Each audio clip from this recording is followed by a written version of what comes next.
Good morning, everybody, and welcome. It is Tuesday. There is racing down at Kenilworth on the winter course today. It's Tuesday, the 19th of July. Welcome, everybody. Let's get straight into it. I'm broadcasting quite early or recording quite early, so I don't know whether there are going to be any changes, but let me just show you where we're at the time of me broadcasting. Let me just go up and show you. There's only the one scratching at this stage, but we've got a busy day of load shedding and lots of other commitments, so we're getting it out early. But at this stage, race 4, number 3, Sudden Song is the only scratching, and there's a jockey change in the work riders in the first race, but that's not going to really affect me because we'll either be going for place accumulators or jackpots today. As always, on most days, there, by the way, race 6, number 9, Impressive Queen, has blinkers on it. Unfortunately, though, 2 horses in that race are overweight, one of which is Impressive Queen. We'll get to that a bit later. But what I was going to say is it's a busy day. There's a lot of content going out on Clocking the Gallop today. We'll have a soccershop.bet price booster for you, which has been going reasonably well. We've got a 72 place shot 2 days ago, and of course the winner on the previous race meeting. We're looking to bounce back today. Not too sure what that's going to be, but that'll be up a bit later on. And then of course the Take a Bet with Tab, brought to you by 4 Racing and Tab South Africa. That comes up a little bit later on. Clothler and I will be recording that. It'll be a place accumulator, which you will find on our various socials and our platforms. Let's get straight into the first race. Then I'll give you my comments on race 1 as I see it. This is the Work Riders Maiden. Yeah, what did I think of this race? Not too much, but I thought the interesting runner had to be number 6, Kimball O'Hara.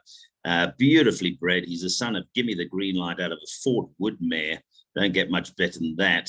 Interesting, actually, because Varsfontein, top breeders that they are, bred the horse, but Drakenstein Stud, Gaynor Rupert actually bought it with a couple of partners. Now, this horse was considered good enough by Justin Snaith to run in the nursery, the Cape Nursery, and wasn't disgraced, ran 6th on debut, beaten by Weir Jamming, who subsequently has been bought and changed stables and has won again. So it's pretty good form.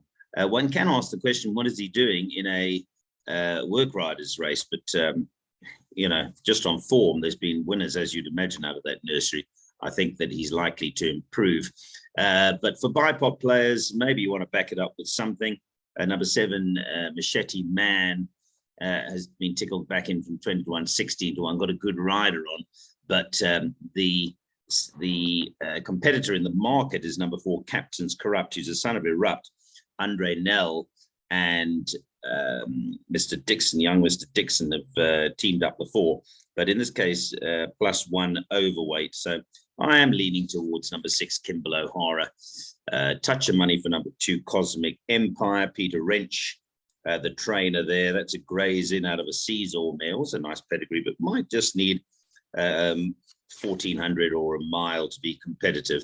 So I'm not going to get personally involved in the first race. I'm looking at number 8, Quasimodo. I won't say my old Quasimodo joke because that's worn a bit thin, but I suppose he could certainly improve. I'm not getting involved in the bipod. If I were, the more I look at it, I think I'll take a chance and gamble number 6, Kimball O'Hara, to run in the first 2. But that's up to punters. The bonus, of course, is you can have a look at the betting market 5-10 minutes before this race gets underway, see what's happened, if there's been a follow-through for Kimball O'Hara, or if it's drifted off the boards, or what's happened to Captain Corrupt in the betting, in particular the 4, and make a judgment based on that and the way they go down to the start. That would be my advice for the bipod. Let's move on to race 2, where for us it gets more interesting because I am going to go for a place accumulator today. Let's quickly go through the betting. Number 1, Body Electric, opened up 9 to 10. It's eased down to 11 to 10. Super impressive on debut by this daughter of Camford Cliffs. I think Camford Cliffs is now on the verge of knocking over VAR in terms of how many seasonal winners, 2-year-old winners he's had. I think he's up to 14, looking to go to 15. But this is Body Electric, who's already won and won super impressively. You've got to respect number 2, Pacific Green, though. I spoke about top-class pedigrees in the first race. Here's another Gimme the Green Light out of a Dynasty mare. And she's also won. She's beaten Bonica, who's won subsequently. Those two do set a standard. Just for PA purposes, though, I have popped in number 8, Yaya Maria.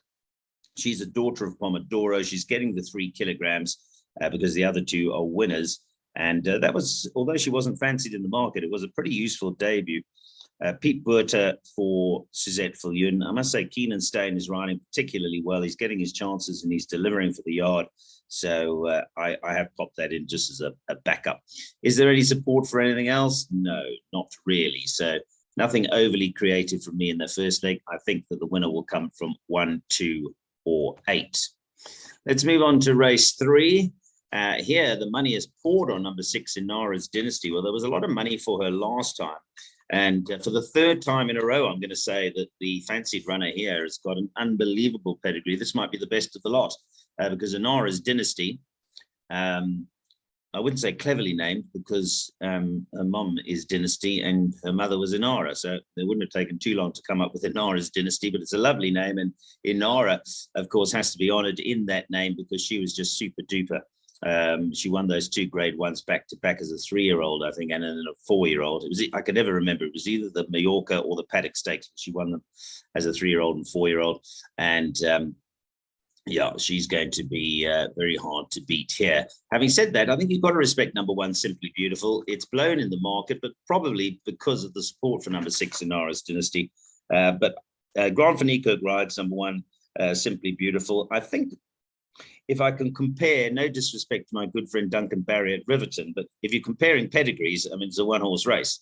But horses don't always run on pedigree, do they? And this filly, this number 1, Simply Beautiful, clearly has some ability. What I like about her is that she's quick out of the gates. So never mind what Inara's Dynasty is doing. Simply Beautiful will be on a bicycle fairly early on. She'd run second, and I think she'll be on the premises again. So some folks might want to bank a number 6 Inara's Dynasty. I'm going to put in both just to make sure 1 and 6, although I do expect number 6 Inara's Dynasty to be the main improver in the race. Anything else? Number 7 Kia was quite interesting. It's a first time out of Dino's yard, Dean Cannemeyer. What interested me was not so much that Mary kept the filly in training, but she's been joined in ownership by our good friends, Dr. John McVeigh and his lovely wife, and a certain Mrs. Malherbe, Nolene. So I would imagine she's won for the notebook, particularly she's gone from 16 to 1 to 25 to 1, which is a nice pedigree. But I think being a flower alley out of a Husseinay mare, she will need time and ground. That was the only one that one and the bottom horse that caught my eye from a pedigree point of view. Number 10 is Turkish Kellum. She's a daughter of Rafif. You know my opinions about the Rafif, so I'm very bullish about them. And Persian Rug was actually quite useful. I think it was owned and raced by Stephen Gell, I think. Stephen owned it, maybe on his own or with partnership. But anyway, it's understandably gone back to Wilkebos Drift and Maritzfontein with Jessica de Breed. And here is Turkish Kellum owned by Suzette Fillion. Again, maybe being out of an ideal world might need a bit more ground in time to come. But it's a nice first timers there that I would watch for future engagements. But for this race, 6 and 1. It took a bit long just to tell you I was going to go 6 and 1 there. Okay, let's move on. Let's try and speed it up. I'm going on to race 4. And here we have number 5, Inamorare. Is that how you pronounce it? Inamorare, perhaps? 9 to 10 into 6 to 10. Wow. At one stage into 5 to 10. Well, I'm sure she's going to run well. And she should be a PA banker. But I have backed her up with number 6, Admiral's Ransom. I'll explain that in a moment. Once again, we come to a race that is not a normal maiden. If this was a normal maiden, then obviously the weights would be different. This is a special weights maiden. Some interesting runners here. So number 1, Barn Buchle or Barn Bugle or whatever they call it, is not well treated because he hasn't got an official merit rating yet. So he defaults to the 60 kilograms, whereas Double Duet, who has clearly got more exposed form, actually carries a kilogram less because he has a rating. It's only 68, but he has a rating, so that's why he carries the 68. So you've got to look for a horse that's well weighted. And for me, that is number 6, Admiral's Ransom. At one stage, he was a 76. He's not going to Hollywood, but he has dropped down to a merit rating of 61. So he's down 50 merit rated points. That facilitates him coming into this race. It was just 55.5 kilograms. In the context of the race, he's really got no weight on his back. Number 7, Forever Bill, continues to tumble down the weights. He's actually down minus 19 merit rated points. It's cancelled a bit by the fact that Craig Zaki is half a kilogram over. But he's well held by his stable companion, Admiral's Ransom, on the last start. And I think that Admiral's Ransom will confirm. The only other runner to touch on is number 4, Donderstorm. His stable companion is Scratch. That was a good effort behind Dean Street, but he's got 57 kilograms to carry. It means he's got to give 1.5 kilograms to Admiral's Ransom. And I think that I'd rather be with the latter. So to sum up here, number 5, Inamorare, beautiful bred, son and master of My Fate out of the Silvano mare, 2 seconds in a row, drawn 1, Richard Furry. There's many, many positives. Would I be rushing off to take 5 to 10? Yeah, probably not, because he's got to give 0.5 kilogram to the year-older Admiral's Ransom. So for me, 5 and 6 in that order in race 4. Right, let's move on to race 5, which is a trappy race. I didn't really like this race. So let's break it down for you. Number 1, Meta, is a daughter of Soft Falling Rain. Greg Sheen keeps the ride. Drawn 1, all of these are positives, and she has been improving step by step for Brett Crawford and for Hollywood Syndicate. So I believe she sets the standard.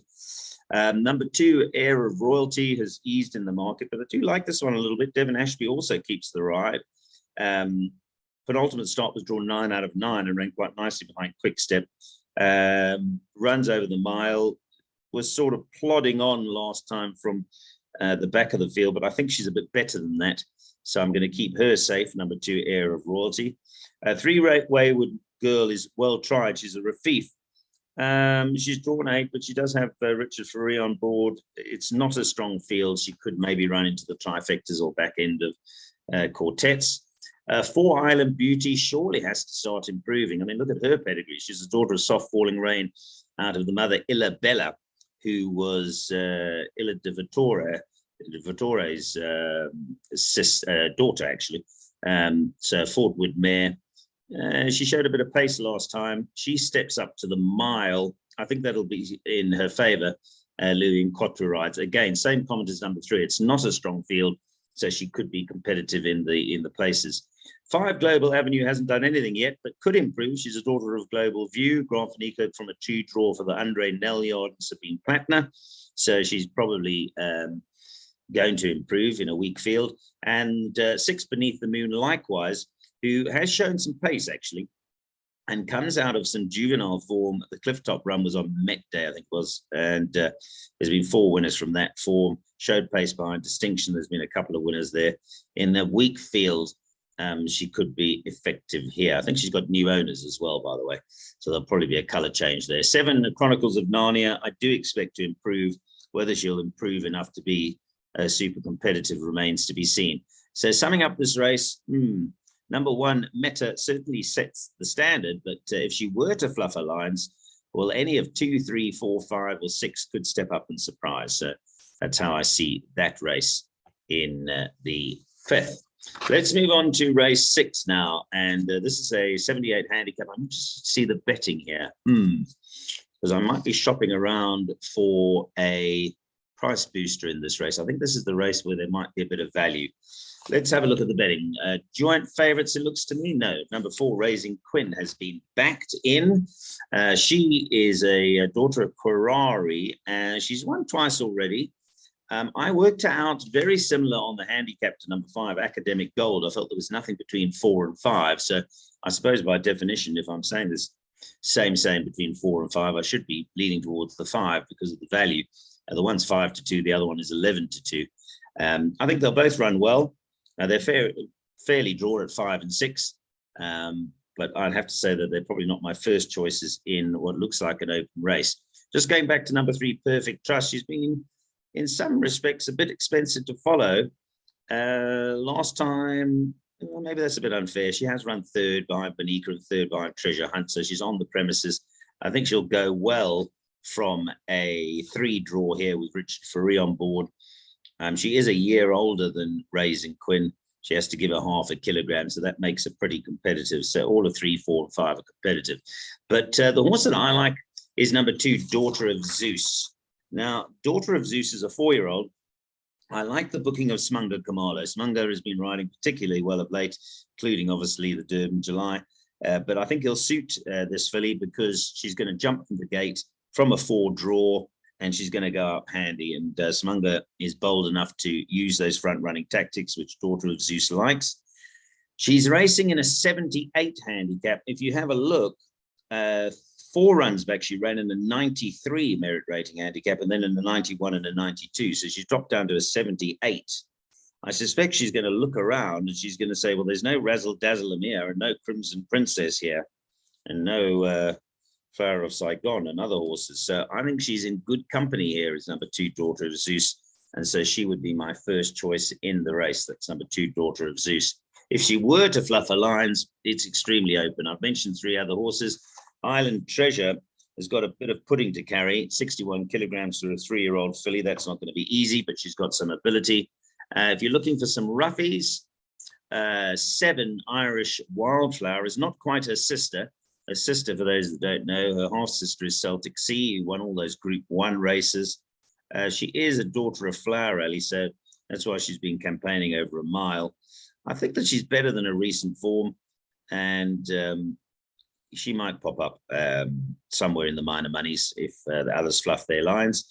8 Della's Sword, Greg Sheen rides. First time Greg's ridden her. I think that Greg will suit her. And yeah, some might ask, well, why is Louis and Cotwa not riding it? I think that Louis can't make 53.5. I think the push he can make 54, but not 53.5. So that's, I think, why Greg's got the ride.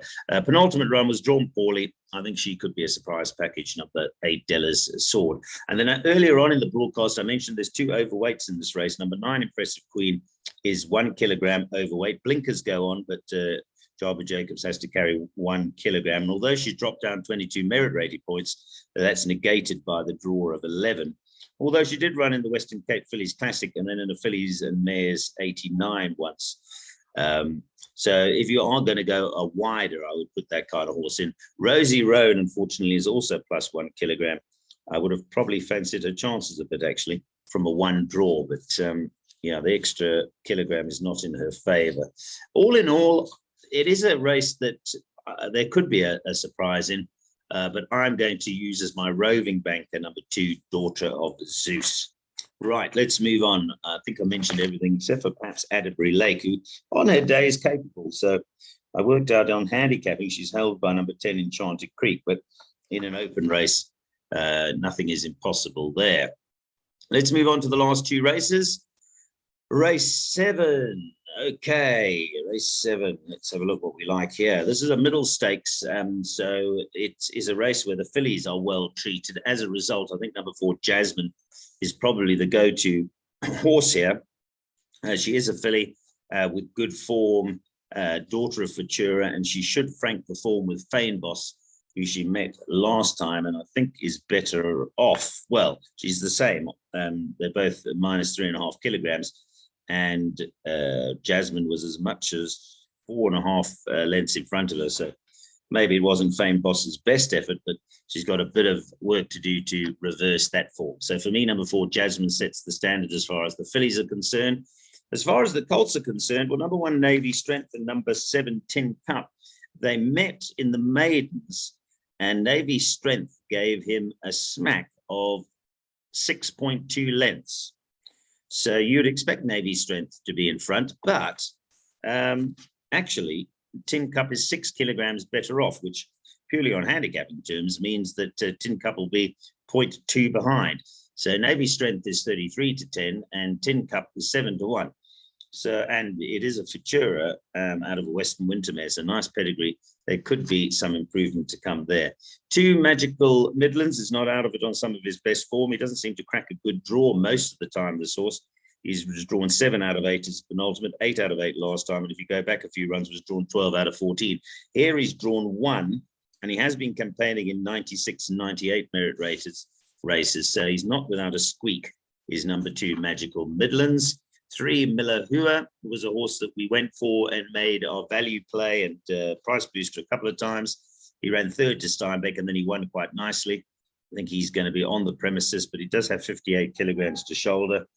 And the last horse, and I do want to mention this horse, is number 8, Picket Berg Alley, who was drawn 8 out of 9 last time. He hasn't done too much since his maiden victory, but I can't help but get away from the fact that here he's only got 54 kilograms to carry. Greg Sheen rode him last time. He wasn't doing any low flying, but he ran on quite nicely. He's drawn 3 here. I think he might be a bit of a lurker. Number 8, Picket Berg Alley. So to sum up this race, Ford Jasmine sets the standard for the fillies, and it is a middle stakes, so I think she's well in. The Colts are left to fight it out. I respect at the prices, number 8, Picket Berg Alley, and number 2, Magical Midlands. It is an interesting race. Okay, let's move on to race 8, shall we? This is the last race of the day. Well, the horse that we labelled last time got the Lotsky on his running, Ragnar Lothbrok. I'm sure our very kind legions of followers will be saying, oh, Neil, are you going for Ragnar Lothbrok again? We got the money last time.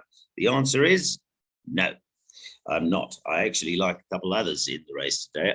Ragnar Lothbrok, let me start with him, though. I mean, you've got to respect him, largely because I labelled him last time and he absolutely trotted up and won a really nice race, for which we were delighted about, because we got, I think, 6-7 to 1 in the morning. But Ragnar Lothbrok is going around the turn now. He's drawn okay. He's drawn 5, and he's got a pedigree, I think, that definitely will get the trip. So that's not a negative. But he's gone up 5 merit-rated points with that win, which is fair. I mean, he did win well, and I think he'll run okay. But he's not my first choice. I'm looking for value in number 6, Line of Duty, and number 7, Fair Advantage. Now, again, when Fair Advantage made his debut, he actually finished behind Line of Duty. He is 1.5 kilograms better off. He was beaten 1.35. So purely on handicapping terms, there should be little between 6 and 7. And in fact, 7, Fair Advantage should reverse those, particularly, I suppose, because Line of Duty had already had a run under his belt. So he had the form or the run, and he capitalized on that when he beat Fair Advantage. However, I remember Line of Duty on debut. He was a really nice looking horse. I'm trying to remember who spotted him. Somebody spotted him. I can't remember who it was, but somebody spotted him as I was working that day. It must have been Queen's Plate Day or Met Day. But somebody spotted him at a big price of 20 to 1, and he ran very nicely. He ran 3rd. So it was actually the debut day. I think it was the 7th of January. So I think it was Queen's Plate Day. And then he won. I think he's a nice horse. I think his last 2 runs are not reflective of his ability. And in a weird way, in the back of my mind, although he's not handicapped to beat number 7, Fair Advantage, on when they met in the maidens, it's not impossible that he actually confirms that form. So 6 and 7, I couldn't split. Those are my 2 value plays in the race. Line of Duty is 8 to 1, and Fair Advantage is 7 to 1. It is obviously, you can see from the way they're betting, a very open race. Let's quickly go through the others so you can get my take on them. One, Silent Trigger. Well, he's clearly got some good form, but he now has to carry 60 kilograms. So he has, he's gone up from a 76 to an 83 in his last 2 starts. That makes it more of a challenge for him, but he's got form. 2, Benjamin, I think, has got a runner here. He's a 3-time winner. He's running the merit-rated 90. He doesn't always crack a draw. He's been drawn 11 out of 11, 10 out of 10, 8 out of 11, 3 of the last 5 times.